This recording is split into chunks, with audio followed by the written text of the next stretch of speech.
the women not respecting the king. Because let's say T'Challa didn't take none of those women up on their offer. But, you know, when you see a man with power, everybody wants a piece of that. What will be more likely to fall to Wakanda to you in your mind? The women or the men? In the sense of the men can't keep their Johnson in their pants, but the women can't control their emotions around royalty. I mean, I think they both tie into each other a bit. You know, you don't get hoes without whole niggas, and you don't get whole niggas without whole women. Like, they need each other to thrive. Like, one can't exist without the other. If you live in a place where all the women carry themselves like royalty and, you know what I'm saying, treat themselves as such and carry themselves as such, there ain't no room for fuck niggas in that equation. Then niggas is gonna clean their shit up. Niggas like, wait a minute. Wait, she on that shit and she on that shit? These my two main hoes. Fucking posted. Fucking up. All right, well, nigga, I gotta step it up. Nigga, I'm royalty too. Fuck is you talking about? And even like you said, you could tell somebody yes a million times. The first time you tell them no is an issue. Right. Or just like with the scenario that I'm painting, T'Challa or the king can tell women no a million times. The first time he says yes, everything crumbles. Yeah, that's true. But then, well, yeah, for men too. Like, if a man carries, I think you're gonna get approached in the way that you carry yourself. So if the word around town is that you're a good girl or you're a good guy, you take care of your business. If someone wants to get at you if the opportunity presents itself, that's how they're gonna come at you based on the words and the swirls going around your name. If they hear that you ain't, you know, if they hear that you the one that drop them easy, or you the chick that just ain't got no problem bending it over, well, that's the kind of shit you gonna get hit with. That's how you gonna get approached. And that's not fair to nobody, because that might be your reputation, but you might be chilling trying to do better for yourself. But word on the street is you the nigga to go see. Yeah, well, once you soil your rep, that's pretty much it. That's tough. Yeah. That's tough though. Yeah, once you soil your rep, and you are who you are. You know what I'm saying? Like, it's shit about me that I've been feeling like I've been trying to change or come up out of this specific stigmatism, I guess. I don't even know if that's the right word, but we gonna go with it. But, you know, I find myself feeling like people look at me at a certain way when I'm not that guy no more. You know what I'm saying? Or I don't do certain shit no more. So then, you know, but then at the same time, if somebody does approach you based off what they hear about your reputation, and when they come at you, you're not that person no more, you shut that shit down. Especially if you don't know that's your reputation. Right. Shorty, hold on. I'm a wholesome, God-fearing man. Nah, I heard about you. Nah, I heard about you. What you heard? I don't know what you talk about, man. I went to church every day since I was 7. I'm clean. That's not what I heard. And it's crazy because what you heard or what they hear is more important than who you are or who you trying to become. Yeah, that's a But at the same time, I don't come at people based off what I hear. I appreciate everybody's individuality and authenticness. Like, if I'm sitting with you and we having a conversation that's super far left from the shit that I heard about you, I'm gonna roll with what you telling me. But at the same time, I'm gonna keep what I heard in the back of my mind. That's why people be leaving. That's why people be actually leaving their cities to go start a new life. Start a new. Oh, these niggas on that bullshit. Or I done fucked one too many around here, bitch. It ain't safe for social media won't let you live now. I think your background can still be dug up, but that's what they used to do back in the day. Way smaller. Yeah, social media made the world very small. I got friends in Texas and California. I've never been to these fucking places. I've never been. But if I go through social media and doing podcasting, if I land in fucking Dallas, I can make a couple of phone calls like, yo, let's link. That's dope though. Yeah, that is true. Like, I can listen, I've never been to some of these places, but if I wanted to go to like VA, and we got people in Cali now. Right. Shout out to YAG, shout out to Young and Getting It podcast. If we want to go to Cali, we got to connect. You got to connect, show us around, you know show us the ropes, what's happening in Cali, you know what I'm saying, shit like that. So, yeah, man. So, off that though, I want to talk about what we brought up before the show started. The Tekashi 6ix9ine interview on The Breakfast Club.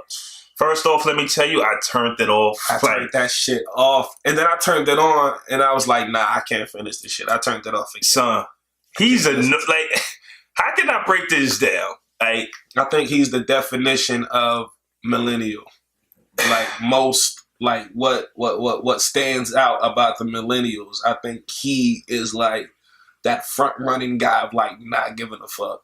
I don't think that's millennials.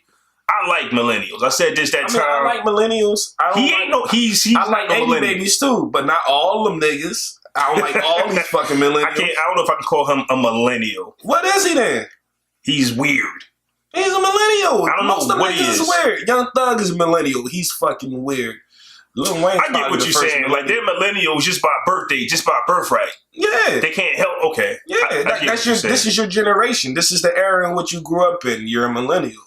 So basically, he's on the Breakfast Club clearing his name about the beefs that he didn't start, but the beefs that he keep going. And Charlamagne, God, he's shout out to Charlamagne, man. He tried his darndest, didn't he? I really fuck with Charlamagne, dog. I really do. Charlamagne tried his best. Straight up, he was like, "I'm the hottest in this." No, you're not. I'm the hottest in the city. No, you're not. You're not harder than Cardi B. Yo, you know what fucked me up? I was listening very, very closely. Like, I was waiting for him to articulate his words in a sense. He was like, "Oh no, shout out to Cardi B. Cardi B, she got the relationship, the song Bodak Yellow." And then it was like a 5-second part right after he said that. Like, I didn't know what the fuck he said. Like, there was literally no words that came out of his mouth. It was just like stuttering and then mumbling over what he was trying to say. But he kept going as if he actually said something. I rewinded that 5-second part like 6 times. I was like, what the fuck is going on with this kid? And I'm seeing that more. Like, I seen that with the Little Yachty video. His interview was trash with the Breakfast Club. What's his name? The black nigga, Kodak Black. When he came up there with the ski mask, his interview was trash. Millennial. These young rappers, they're not getting media trained. So they come up there and they just trash. And they try to take the persona from the street into an interview. Like Charlamagne asked him, he's like, bro, you're not concerned about potentially losing out on getting booked for certain venues because of the negative attention that you bring. And he just gave a whole bunch of dumbass kid answers. Like, everything he said was stupid as shit to me. Everything. Like, and I didn't agree with. And then his OG started talking for him. I'm like, bro, like, you really gonna sit here and condone this shit? It's like you really signing off on this behavior. I seen this coming years ago. Like, when the gang culture first got into hip hop, I knew that was just another way for the gangs to make money. Gangs make money through drug money, right? Now you're going to make money through hip hop. That's how you got all these rappers affiliated with the gang culture to get the pass. Right. Chris Brown puts money in their pocket. A Soulja Boy, like all of these artists who are now throwing up Lil Wayne, Birdman. Because think about it, they're not putting in street work. They buying the hood, bro. So did Lil Wayne get jumped for 30 seconds, however long it is, or did he go catch a body? Which one? Pick your point. Which one Wayne did? Neither. He paid them. But he paid. So now you get to throw up the flag. You get to do all these things. Tekashi 6ix9ine, and you brought up his OG. Tekashi 6ix9ine is a paycheck. And they're going to let this man, they're going to let this little boy, he's like 20-something, but he's little as shit. You're going to let this little young guy put his life on the line for some checks. And we all know how it works. The artist never see nothing. So the nigga that was talking, he don't care because that's promotion. Tekashi 6ix9ine is their promotion. Like I said, I seen all this gang related music stuff coming into my eyes a long time ago. I seen it. The music beefs that I paid close attention to growing up never really caused violence. It was just a whole bunch of shit talking. It's a lot of shit talking. Beans and Kiss, Nas and Jay. Niggas go at it, but these new little niggas, they actually take it into the street. And it's not even music no more. It's actual street beef that they just happen to talk about on the songs. Niggas coming up had issues in the street, but was smart enough to know, but with the exception of 50 Cent, because he actually got niggas touched on camera. But most niggas was just rapping about it. You know what I'm saying? It was entertaining and inspiring in that way. But I feel like with this guy and the situations he find himself in, like it's really spilling over into the streets to the point where it can actually become a problem. You telling niggas to suck your dick on camera, I'm not checking in nowhere, fuck y'all. I mean, I get it, but at the same time, it's just like, the truest gangsters are really gentlemen, dog. Like, it's a certain way that you carry yourself to let people know that you're not to be fucked with, instead of just going off on social media tangents. Like, that shit, I don't respect that shit like that unless it's a real situation that needs to be addressed. And then the way that you address it, telling niggas to suck your dick and all this left, that might be shit, good. That ain't helping. That might be a good thing. What? I think him actually doing that is saving his life. Because when I was watching the interview, I'm thinking, like, I know it's a lot of people want to pop his head off. But then why would you do it? Listen, everybody's getting money right now. So if he told more money, legal money, put it like this. Legal money. So let's say he tells a certain rapper to suck his dick, right? And something happens to him. Who's the first? What are you going to look at? I mean, you can look at the nigga who you made the threats to, but you gotta dig a little deeper than that if niggas are smart. If niggas are smart. But that's why I wouldn't do it. Maybe I'm giving niggas too much credit. No, but that's why I wouldn't do it. Because you brought up niggas things was happening in the streets. It just never made it to the source magazines, things that we was listening to. Do these niggas really care about going to jail? No, I don't think not. If you're getting money for the first time, you providing for your children, you got to, I'm just saying for me. But everybody, you got to think. Though, it's whoever he told to suck his dick, that guy has a homie who ain't got shit going for himself, just to be my guy around me. So how's that homie going to get to Tekashi, he in New York? That's what I'm saying. Like, he told... Things can be done, bro. Phone calls can be made. Right. And it'll come... You're Fresco. Big blood from wherever you from. Yes. Section. Tekashi tells you, suck his dick. I'm going to slap him myself. That's my point. Why would you do that? Now, they know it's you. If Tekashi says your name and something happens to him, you are suspect number one. I mean, you talk about murder. If I slap the shit out of him, I'll take that charge. But I said niggas want to really... that assault. Fuck that. Yeah. I slapped him, Your Honor. He was disrespectful. Fuck him. Yeah, but I think people really want to pop his top off. I think so. I don't think in today's society you can't be quiet with a murder. I think everything is videotaped. Everything is documented. It depends. Well, then, if you aren't filming it, which you fucking shouldn't be, but, then it goes into a planned thing. And then if you get busted for that, that's premeditated murder. And then you're really going to fuck down. So if you're going to plan it, you got to be smart, nigga. You can't be smart, bro. I don't think a smart murder exists. Who said it? 50? No, 50 what he said? On the How to Rob. I'm on that Trek shit. I do my dirt all by my lonely. That's what you gotta do. That was like 20 years ago, bro. I'm saying message applies.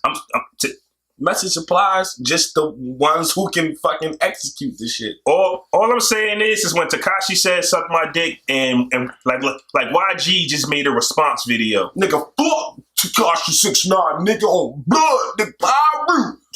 And if something happens to Tekashi. Let's say Tekashi goes to California right now, something happens to him. Who are they going to round up as a suspect? But that don't mean he going to get the rap for it. No, but guess what? We'll get you for something else because we know you dirty for something. That ain't going to bring murder time. All right, you got me for this dime bag, whatever. Nah, bro. I'm just saying, who wants to bring heat to themselves over this little boy? That's what I'm saying. I wouldn't touch him. He gonna listen. I'm like, you know what? You got that because I don't know how to. Bro, I don't know how to battle these new niggas because everything is recorded. Everything. No man on this planet can tell me to suck their dick.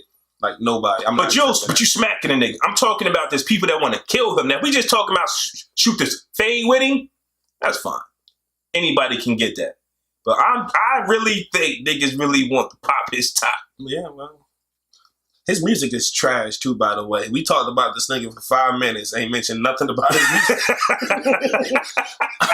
Like, this shit is terrible. I listened to one song. They all sounded like I was up in North Jersey earlier this week. Shout out to my homie Snook. and the rest of the homies that came through to the spot out in Secaucus for the homie Snug birthday brunch. So we went bowling after that, and we in the car smoking. I'm with a couple of the homies, and this nigga put on Tekashi 6ix9ine. Who put on Tekashi? Who? His name Reg. Shout out to homie Reg. I said, yo, my man, I know this your car and everything, but what the fuck is this? I know this is your vehicle, I don't like to, don't you ever put your hands on the black man's radio, Yeah. Chris Tucker code niggas years ago. But I man laws. It's rules to this shit. It's rules. It's rules. And this your whip, but I got the right to inquire. Why are you listening to this? So he was like, yo, bro, this shit hard. Like, he ain't even rapping, ain't about his talent. He just talking to niggas about what I was like, okay, that's cool. But I'm talking about how it sounds. Like, this is not listenable, like, at all. Like, I've heard even Charlemagne made a mention of him being similar to, he reminded him of Onyx and Stickies back in the day. That I can see, but only because he screams. But it's not the same thing. The crazy part about that is, I don't think I've ever heard a Tekashi 6ix9ine song. So when Charlemagne was saying he reminds him of Onyx and all of that, listen? No, no, I still didn't. I still didn't press the play. So I think when it's kind of like the little Xanax boy. I think the first time I hear about you, it's not through your music. I still haven't heard a little Xanax song. You feel what I'm saying? Name? I didn't even little make Xanax. sense because I just called him Xan, but that is the whole drug name, right? Well, you know what? It might be Little Xan. I might be giving him too much credit by calling him Little Xanax. I don't know. But yeah, like... Little drug boy. Yeah. That's your name, nigga. Yo, how many littles is it out, though? How many rap... Like, that seems to be the name for everybody now. Little. If there's a little artist... or young. That's it. He's young or little. Oh, man. That's it. Here goes something that I didn't talk about. That I wanted to talk about. What's this nigga name? Young Thug. Then this nigga say he gonna stop making music because his brother is deaf, and he want to know what it feels like to be deaf for a year or something like that. Did you hear about that? What? All right, I don't want to touch on that since you ain't hear about it. No. I want to hear about this. Nah, this was a topic that I had for a few weeks that I just forgot to address. But Young Thug apparently is going to be making music for an entire year to pay tribute to his deaf brother because he wants to know what it's like to be deaf, something like that. I can't really... Bro. You can't turn your hearing off. What? You can't turn that. There's no switch to that. Like, how do you go deaf for a certain amount of time? Let me see if I can look this up real quick. Young Thug. How do you intentionally not hear anything? Like, goes, let me just say, I'm pretty good at ignoring people, but if you're sitting here talking to me about some shit I don't care about, I'm unfortunately still going to hear what you have to say. Young Thug won't drop any new music in 2018 to support his deaf brother. I mean, he can't just like donate money to like a charity for deaf people or something. But you want to know what's crazy? I don't know how old his brother is, and I don't know when he went deaf. Yeah, right. That's what I'm. But yeah, so let's say his brother's been deaf their entire life. Mm-hmm. Why are you just now paying tribute? That's exactly where I was getting at. But because if he had an accident, I should have clicked on the link. If he had an accident that suddenly made him deaf, recently, all right, that's cool. It's even cool that he wants to acknowledge his brother's disability in a way. But to not make music because you want to know what it's like to be deaf, that doesn't make any fucking sense. He says, and I quote, "I got a deaf brother. I got a brother that can't hear, so I want to act deaf for a year. I ain't going to put no music out this year." This is how is that acting deaf? This is a fuckboy at his finest. How is that acting deaf by not producing any? So you're also not going to have conversations with anybody. You're not going to listen. You gonna learn sign language? Yeah, like you going to learn sign language? I'm genuinely confused by that. So I don't know, man. That just really pissed. I brought it up and pissed myself off. That makes zero sense. And I like Young Thug's music, some of it, not all of it. So, and you know what? Digits is my shit, though. I ain't gonna lie. You don't know that? I don't know nothing about Young Thug. I just know. You know Digits if you hear it. beginning. All right. I'm just I know that one. That one took me like 2 years to like it, but I like it now. The beat fire. Okay. That's cool. Yo, let's take a little 5-second pause break real quick. Yeah. We'll be right back.